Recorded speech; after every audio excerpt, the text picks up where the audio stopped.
Greetings to all nationals of the Shiamaru tribal government.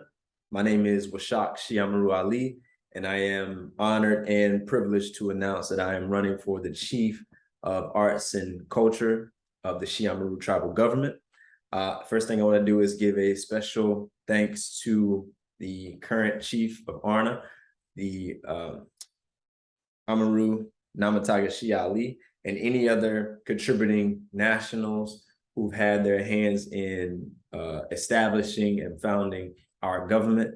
Without you all, we wouldn't, this election, all this kind of stuff, wouldn't be possible for us to do. We wouldn't be allowed freedom in the way that we are experiencing it right now without the help of you all who helped establish this government. So a special thanks to you all. Thank you. So like I said, my name is Waxak Ali, and I'm running for the Chief of Arts and Culture. A little bit of background about myself.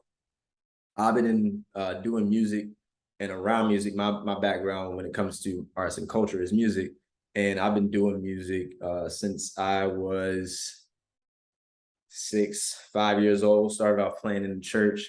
Then I started doing music in 6th grade in band, and did that all the way up until my senior year of college. My senior year of high school. And once I got to go to college, it was what can I do to further my education?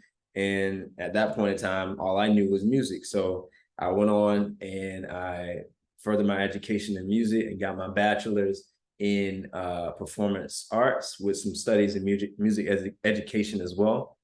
And after that, after I got out of college, got to do a lot of traveling and teaching after that in public school systems with music and playing and performing with music. So pretty much all my life, things that came, in high regard to my profession has been through music. And so a lot of, what goes on in my head and all the time is pretty much music. And so I think I'm a great fit for the arts and culture in that aspect. So yeah, that's a little bit about me on the background aspect of it. But when it comes to my focus and my vision, if I am elected as the Chief of Arts and Culture, I like to draw my attention to, who we are as a people, which is, the culture of us, which is the She people. And we trace that lineage and that ancestry back to, places in Mexico and parts of, southern east of America. And we look back into their culture and we see that they had all these artifacts and they had all these things, such as the Zolkin that they left behind in epigraphy and all these other, things like the Olmec heads that they had. And you look at, okay, why did they do these things? And why did they, put a lot of time and attention into creating these, spectacular, artworks, which is just, forms of expression of who they were and, what they were trying to convey at that time. And two answers come to my head. One, I would say the most obvious in certain aspects, if you look at, and you understand the Zolkin, or the Zulican system, a lot of these people knew, what was that eventually knowledge that they had that was pretty much available at the time was going to be lost, and a lot of people were going to be lost. And so they projected themselves thousands of years into the future to allow us to look back in their time and their epic of time to see who they were, to help us remember who we are. So that's one aspect that I see why they use a lot of artifacts and a lot of things that they did, and made it a very important aspect of their lives, is to show the future generations who we were, and be able to use that into what we're doing now. Another aspect that I see when looking at their culture is, using whatever intellectual or scientific knowledge that they had, and expressing that through art. If you look at, for example, I think it's Esho, I think that's how you say it, when she's holding the rabbit or she's sitting in the crescent of the moon, it represents, you know, Venus and birthing science. And so they use artistic expression to show their intellectual knowing and their intellectual abilities.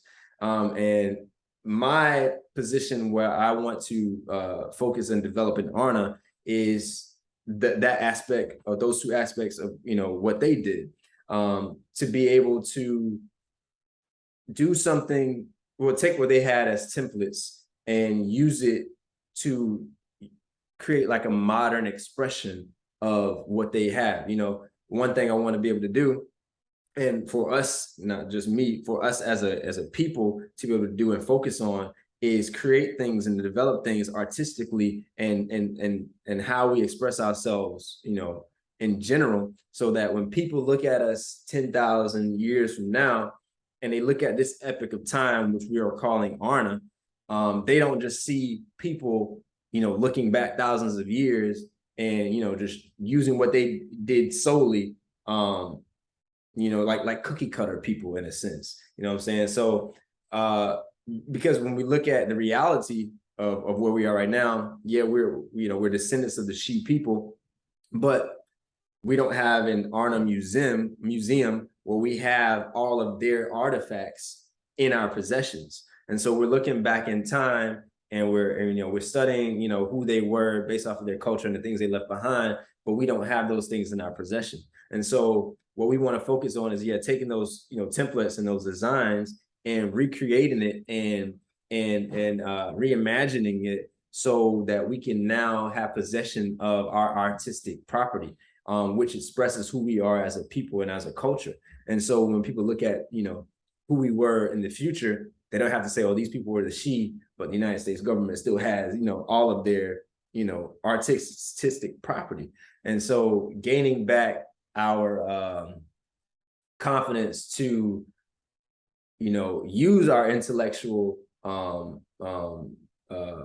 ability and then expressing it through artistic culture. You know, we have like the genetics, we have the law classes, we have the economic courses, we have the birthing courses that are coming up, and trying to find ways to use those intellectual and more outside of that, but you know, those are the main ones, and being able to express ourselves artistically in the present moment, because a lot of what they did, like we said, was they used those artistic things and those artifacts to empower who they were in the present moment. You know, they had their own epic of time. They had their own things that they were dealing with. We're still dealing with relative things, but our culture is different. Our way of life is different. And so how can we use the things that we're understanding and becoming into knowing now and use as, you know, artistic expressions to make an imprint on our mind to affect us in the now? And so that's one of my main focuses, to, you know, gather together, you know, all nationals who have, you know, background in music, background in art, background in, you know, whatever type of arts, you know, background that they have, and other cabinet members, to look at what we have as Arna, with, you know, the coursework that we have and things that we have, you know, generally around us, and the things that we know, and then looking at, you know, who we were in the past and kind of putting that all together into a modern expression of who we are now.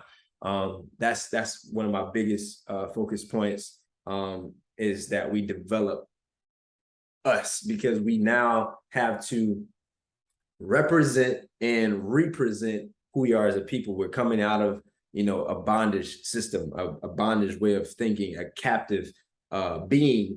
And now that we're free, we need to, when we look at other Aboriginals across the planet, since we're the ones at the forefront leading those people, we need to be able to show them, okay, this is who we are now, this is who we are presently, and this is how we're representing ourselves presently.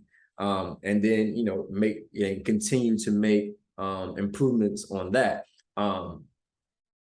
That's pretty much my focus when it comes to, you know, where I want to start with developing the systems and the culture of Arna. And so, like I said, my name is Waxak Ali, and I am running for the Minister of Arts and Culture of ARNA. Vote for me during election time, and I'm excited to see the results. Thank you.